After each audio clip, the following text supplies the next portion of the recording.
और तमाम media person जो है इमरान खान के लॉन्ग मार्च के साथ साथ चल रहे हैं, लेकिन इनके पास भी आना इसलिए ज़रूरी था कि ये भी हम में से थी। इसी तरह हम में से ही सारे शहीद हो जाते हैं, इसी तरह हम में से ही लोग बिछड़ जाते हैं, लेकिन हम इनको ज़रूर याद रखेंगे अपनी दुआओं में भी। बिस्मिल्लाहिर्रहमानिर्रहीम। बी फंडर से मैं हूँ फरहान ज़फ़र। इस वक्त सदफ़ नईम की कब्र पे हम मौजूद हैं। आज कुलखानी थी इनके घर में। ये आज आने का मकसद और ये दिखाने का मकसद सिर्फ यही है कि जब भी हकीकी आज़ादी का मार्च या हकीकी आज़ादी वाक़तन उसका सूरज जो है वो तुलू हो, तो इस शहीद, इस मरहुमा को ज़रूर याद रखा जाए, क्योंकि आज जो है वो इमरान खान का लॉन्ग मार्च जो है वो गुजरावाला पहुंच चुका है। कवरेज ज़ाहिर मीडिया हज़रात कर रहे थे और उनमें हम सब मौजूद हैं। हमारी ये बहन भी मौजूद थी।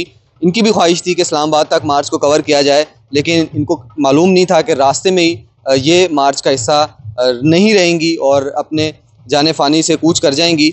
इस वक्त इनकी कब्र के पास हम मौजूद हैं और ये सिर्फ इसलिए बता रहे हैं कि ये इमरान खान के लॉन्ग मार्च में उनकी साथी थी, उनकी हमरा थी।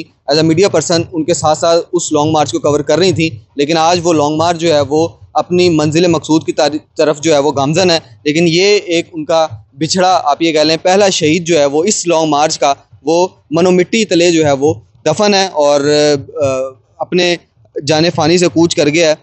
सिर्फ ये दिखाने और यहाँ आने का मकसद यही है कि इस हवाले से भी इनको याद रखा जाए। सिर्फ यही नहीं कि आए घर में ताज़ियत कर ली। ज़ाहिर है वो जिस दिन शहीद हुई थी उस दिन तमाम शोबा ज़िंदगी से ताल्लुक़ रखने वाले जितने भी लोग थे, उसमें ख़ास सियासतदान हो और जो भी आम आदमी हो, उस वक्त तो ताज़ियत के लिए आए थे। लेकिन आज तमाम, जिस तरह हमने देखा है कि रोज़मर्रा ज़िंदगी की रूटीन जो है वो चल रही है, उसी तरह गामजन है और तमाम मीडिया पर्सन जो है इमरान खान के लॉन्ग मार्च के साथ चल रहे हैं, लेकिन इनके पास भी आना इसलिए ज़रूरी था कि ये भी हम में से थी। इसी तरह हम में से ही सारे शहीद हो जाते हैं, इसी तरह हम में से ही लोग बिछड़ जाते हैं, लेकिन हम इनको ज़रूर याद रखेंगे अपनी दुआओं में भी और अल्लाह ताला इनकी मग़फ़िरत करे। ज़ाहिर है शहादत का रुतबा इन्होंने हासिल किया था।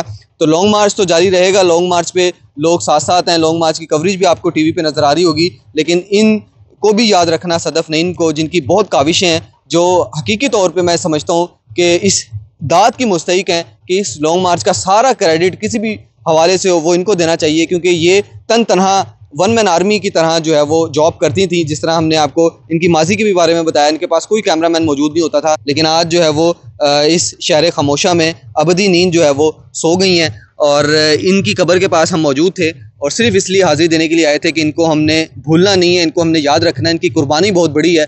इन्होंने मैं ये समझता हूँ वाकई हकीकी आज़ादी के लिए जो है वो जद्दोजहद की है और उसके ही लिए अपनी जान का नजराना पेश किया है। जिस तरह भी मैं ये समझता हूँ इसकी तहकीकात ज़रूर होनी चाहिए। जिस तरह भी ये वाक़े में इनकी मौत हुई है और इनकी शहादत हुई है, उसको ज़रूर हमें मंजर आम पर लाना चाहिए, अवाम के सामने रखना चाहिए, जो भी हक़ाइक़ थे।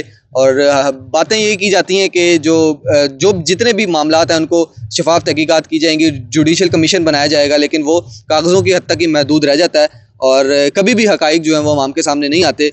लेकिन मैं ये समझता हूँ सब चीज़ों से बढ़कर यही है कि इंसान जो है वो अपने अमाल में, अपने दुआओं में जो है वो उस पर्सन को, उस शहीद को, उस गाजी को जो है वो कभी भी ना भूला करे। तो इसलिए इनकी कब्र पे आने का मकसद भी यही था कि हमने आपको इनके उस दिन के भी, शहादत के दिन के भी तमाम मनाजिर दिखाए, तदफीन के भी मनाजिर दिखाए और आज भी हम इनकी जब कूल हैं घर में, तो आज इनकी कब्र पे इसलिए खुसूसी तौर पर आए थे।